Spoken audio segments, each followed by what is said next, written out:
So here we are today about to see extreme programming.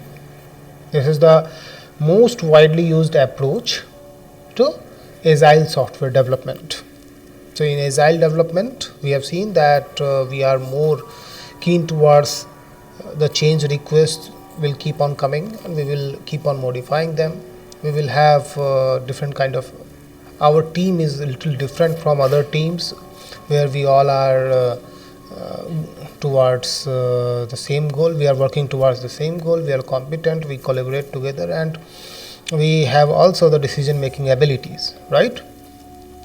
Having these things and also known some of the basic principles, whatever we have seen, we have to be highly motivated. We will encourage the face to face conversation and those kind of things. Here we are going to say one approach of this agile software development, which is extreme programming. Although it has already come in 1980s, but later on it became popular.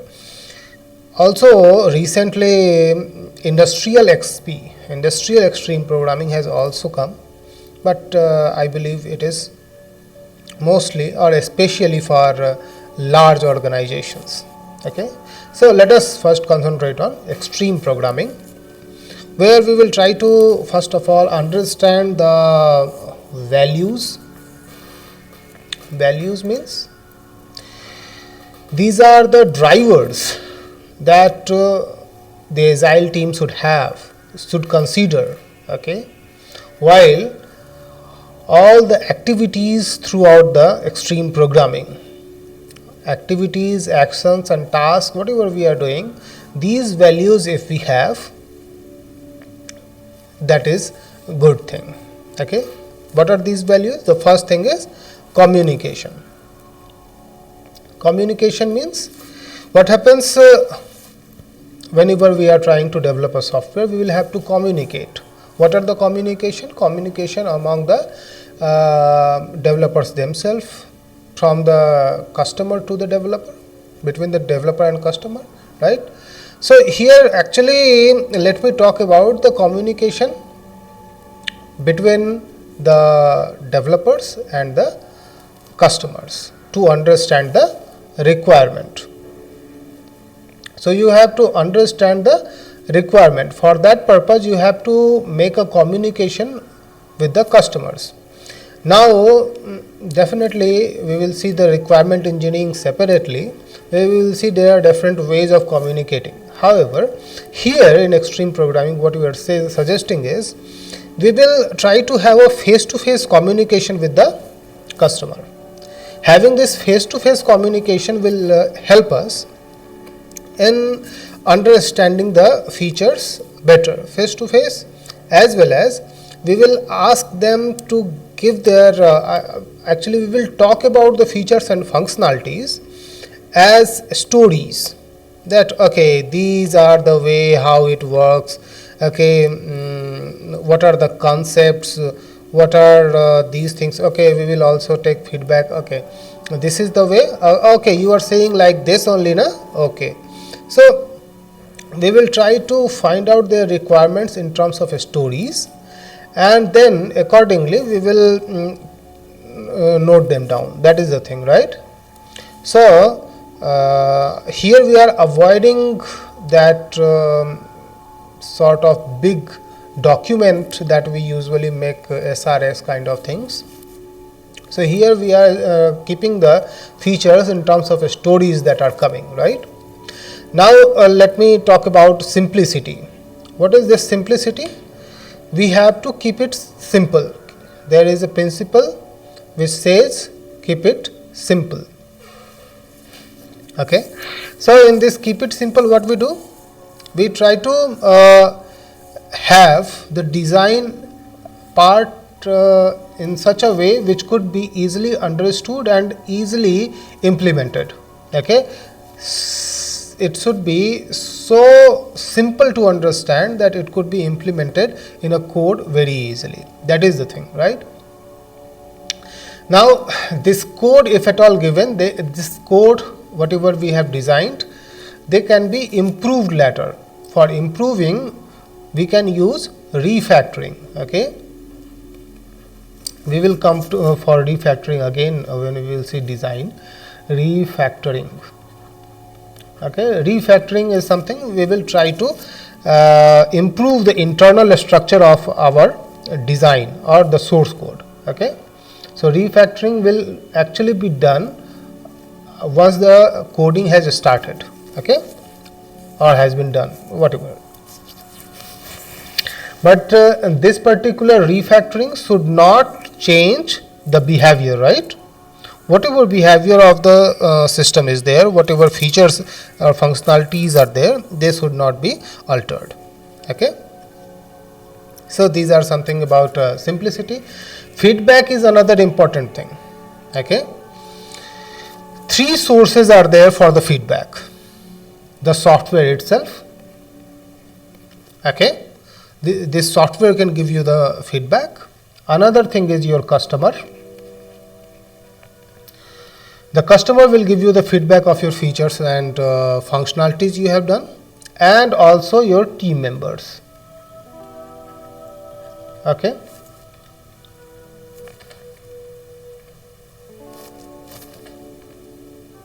Okay. Okay, I am writing team members. Okay.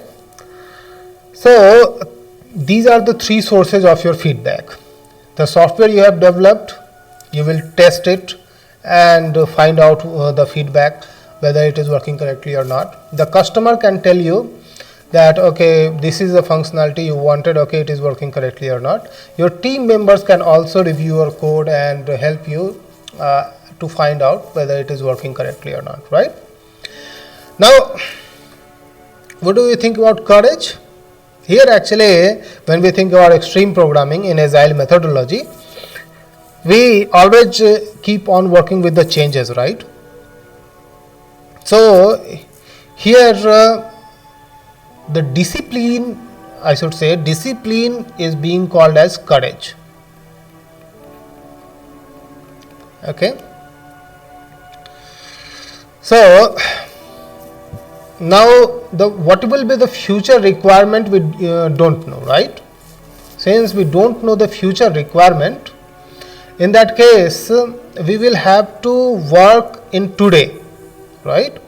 So we are not designing for tomorrow, because sometimes what happens, if we will design for tomorrow, then if we are not talking about agile methodology, conventionally what happens, we design for tomorrow. Why do we design for tomorrow? Because if we keep all the future in mind, then we can save time. That is our belief. But what happens in agile methodology, we are following the change requests keep on coming. So the system, the software, the features, functionalities that we are working today, it may not be tomorrow. Tomorrow all the features, functionality may significantly change. So here we do not design for tomorrow, we design for today. So there we need a huge amount of discipline, and this is what we are calling at courage. And then since we have used such things, these values we have used: communication, simplicity, feedback and courage. So using these features and applying this in our agile team, this agile team gets respect, okay, and develops respect not only outside of their team but inside their team also. The team members gets respect or feels respected among each other, also with the other stakeholders, maybe with the customers and other people in the organization, maybe management and those places. Okay. So these are the values that agile team members should have, right? Now let us go for understanding of agile process. I should say the extreme programming process. Okay. So in extreme programming process, what happens? Here in the figure you can say we start with planning, then we design, we code it and we test it. After this testing we get the software increment. This planning starts with listening. Okay, we listen. Listening means requirement gathering. We try to gather the requirements. What will be the requirements of the customer from this software, right? So we listen to the customer. We try to make it as a storytelling kind of thing. They will tell what are the features, what are the concepts they want in their system, and it should be noted down in terms of stories. One feature as one story. Okay, so these are what I am saying is, you will get the set of user stories and you will have to keep track of this story. Keeping track means each story here is written by the customers, right? Now these stories will be given certain value. Okay, what is this value? What happens, value is some kind of priority. So whenever you have given certain stories, these stories will be given some value. This value is showing what is the priority of this particular story. So this priority can be later on used for planning that this particular story should be implemented first, right? After that we have value assignment. After that cost assignment. So whatever the stories are there, according to their role, according to their importance and estimated weeks of development, we assign some cost to each story. Okay, so also if the story is large to implement, means which cannot be implemented within 2 or 3 weeks, we ask the customers to split it. Okay, we split the story so that it could be accommodated within a week or 2 or maximum 3. Okay, so this is what we do.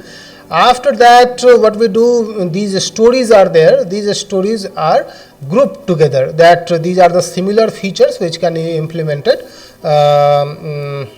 and given attention together. Okay,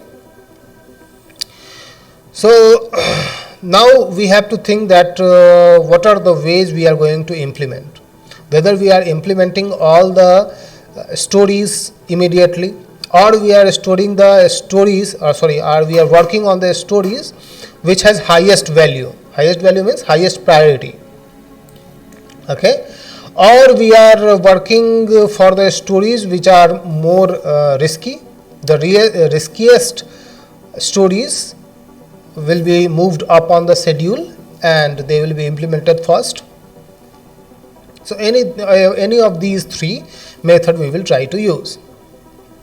Now once the project is released, one increment has been released, right? Then the planning part will also include some kind of measures. You will try to measure the project velocity. Okay, what is the project velocity? Project velocity is the number of customer stories implemented during the first release. Okay, so this velocity will be used to understand few things, like you can estimate the delivery dates and schedule of subsequent releases. You can determine whether we have overcommitted the stories, that these are so much stories that we are going to deliver. So this matrices will help you to understand this thing. Now we have to understand one thing, that user stories is not that we have listed here and done. Now no more stories will keep on coming, but we have to understand that these customers can add new stories or change the priority of any given stories at any time. Okay, Also, whatever stories are there, they can be eliminated permanently. So anything can be done, and accordingly we have to adapt. So these are all the things that we do in planning. We understand the requirement, make the user set of user stories, assign some values, and also have the acceptance test criteria. Acceptance test criteria means what are the features, how it should work, and these are the functionalities which should come out so that it can be tested later. Okay. After that we come for design. What happens in design? So in design actually we try to keep it simple. Okay. We have to understand that we don't need extra functionalities. No need of extra functionalities. We will try to provide just nothing less or nothing more. Okay. Whatever has been there in the stories already said, only those stories which have been promised, I should say, they will be designed. What kind of design? Definitely some kind of diagrams you can include. Most importantly, we use CRC cards here. CRC cards are class, responsibility, collaborator cards, where we used to store the class. Okay, one thing that we have to understand that this XP process is majorly for object oriented approach. Okay, so in object oriented approach you have these classes and objects. So understand that everything will be according to the classes. So which class you are working on? Okay, what are the functionalities this class will have, and who are the collaborators? Means who are the programmers who will working, and also which customer is there who will collaborate with us. All this information, this will be for each story. Okay, for each class I should say. Okay. Now other than that, these CRC cards, you will also have to work on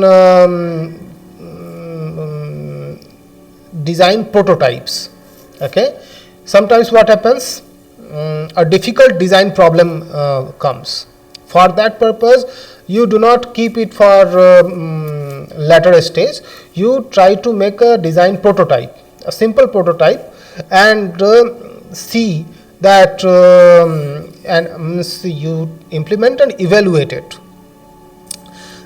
so that you can understand what are the risks associated with it, and what can be the estimate of this particular problem. Okay. So such solutions are called spike solutions, that instantaneously means immediately, sometimes for a difficult design problem you make a prototype. Such solution is called a spike solution.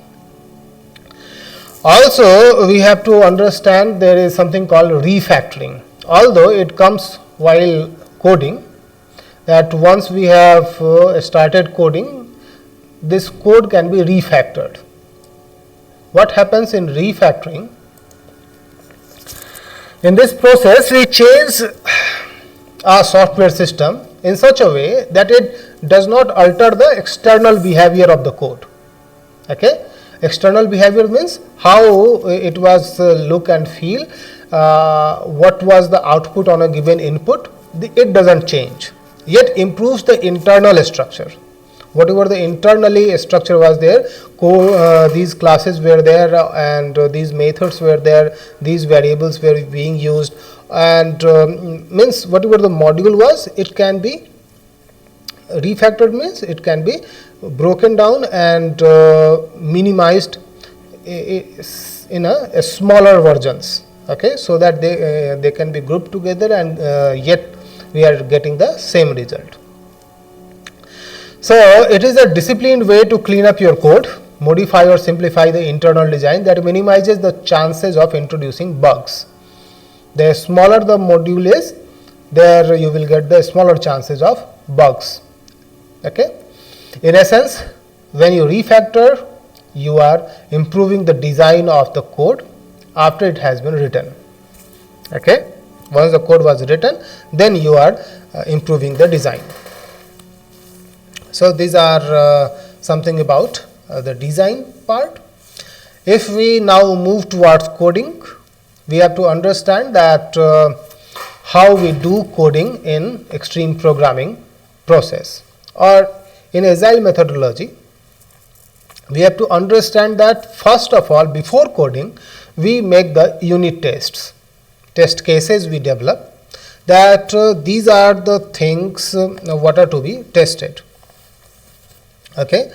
After we make these test cases, we go for implementing, and while implementing we focus on what should we implement to pass the test.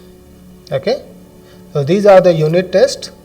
Whatever the scenarios have been given, we have to pass that particular test, and accordingly you should code that those test cases we have to pass. Okay.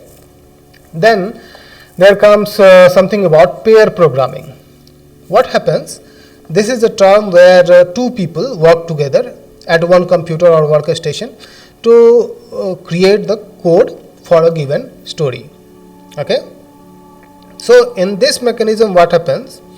You will try to solve the real problem. You can understand that two person or two brains is better than one brain. Okay. So what will happen? At the real time, one person will be coding, another can be reviewing it.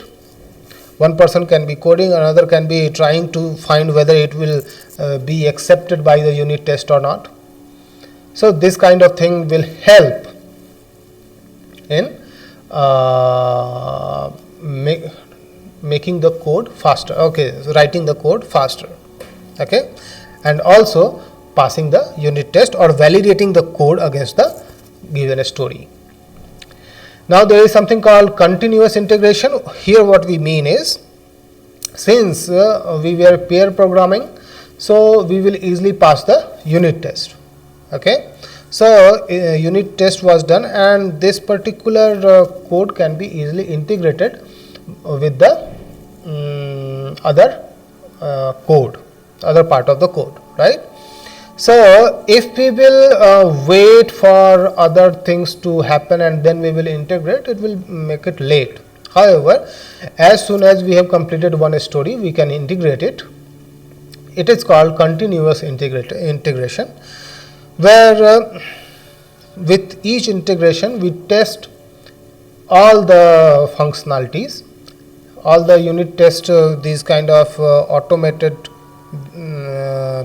testing is available. So we can test all the things with new integration each time, with each integration.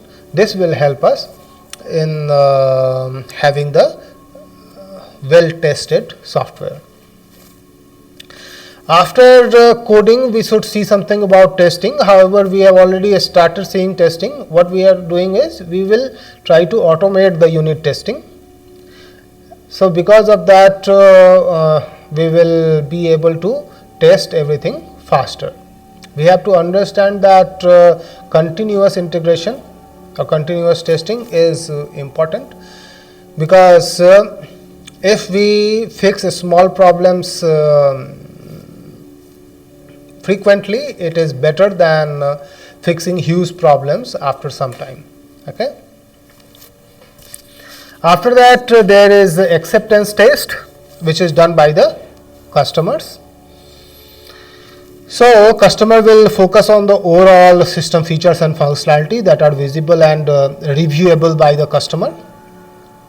So whatever the user stories were given, accordingly they will be tested. And after that, a first release of your software increment will be given, and definitely the same process will start again for the new stories. So this is something about your extreme programming. Here we learnt that there are certain key values that these team members should be good in communication. We have to keep the design simple. Feedback is important, courage is important, and we accordingly we get respect, right? Then we see that there are these features, these framework activities: planning, design, coding, and testing. We start with planning. We make a where we get the story, assign priority and cost, and accordingly plan a schedule for its delivery.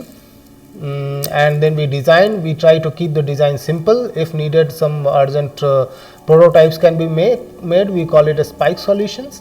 After that, we start coding, where we write the codes. Since the design is simple, so coding is very easy. After the coding is done, we can also refactor it. Since we can refactor it, the code will become more simple and easy to understand, and fast also. We also give the introduction to pair programming here. Also, we see about testing, that we should automate the test, and if the integration is continuous, the testing is better. And we have also seen acceptance testing, which is done by the customers, and after that a project the increment is released.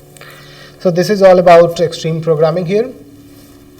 We will see some more things in next video. Thank you.